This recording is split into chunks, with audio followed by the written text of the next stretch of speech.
I'm Steve Jobs. It is 1958.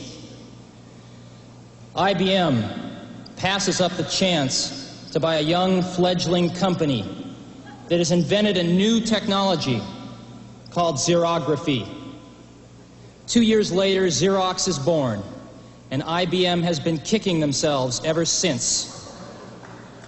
It is 10 years later, the late 60s. Digital Equipment, DEC, and others invent the mini-computer. IBM dismisses the mini-computer as too small to do serious computing, and therefore unimportant to their business. DEC grows to become a multi-hundred-million-dollar corporation before IBM finally enters the mini-computer market. It is now 10 years later, the late 70s. In 1977, Apple, a young, fledgling company on the West Coast, invents the Apple II, the first personal computer as we know it today. IBM dismisses the personal computer as too small to do serious computing and unimportant to their business. The early 80s. 81.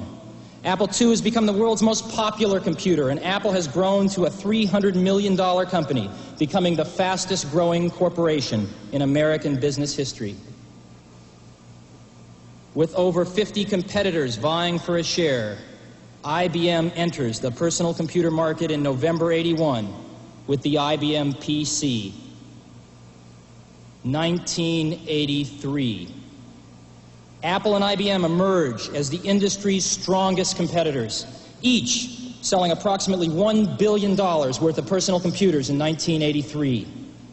Each will invest greater than $50 million for R&D and another $50 million for television advertising in 1984, totaling almost $250 million combined. The shakeout is in full swing. The first major firm goes bankrupt, with others teetering on the brink. Total industry losses for 83 outshadow even the combined profits of Apple and IBM for personal computers. It is now 1984. It appears IBM wants it all. Apple is perceived to be the only hope to offer IBM a run for its money. Dealers, initially welcoming IBM with open arms, now fear an IBM-dominated and controlled future. They are increasingly and desperately turning back to Apple as the only force that can ensure their future freedom.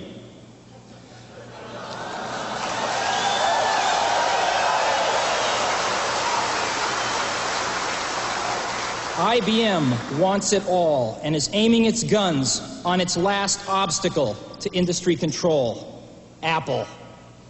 Will Big Blue dominate the entire computer industry? The entire information age? Was George Orwell right about 1984?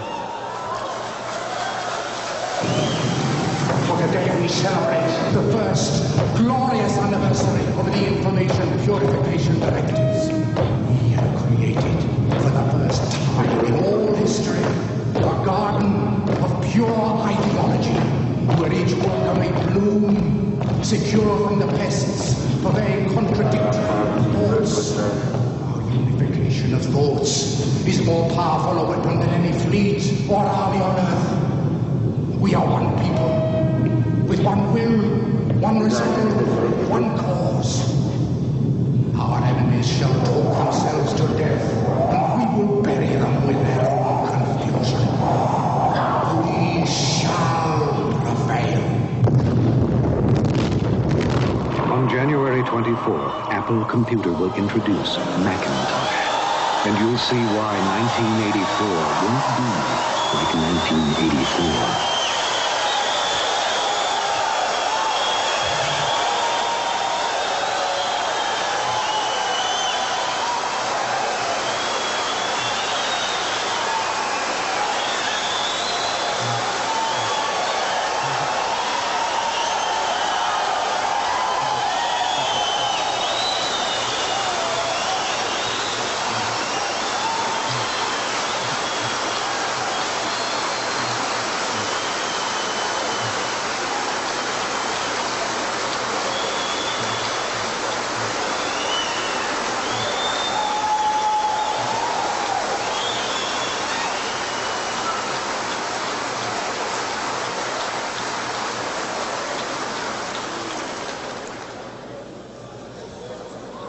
That ad is going to run 1 week before Macintosh is introduced.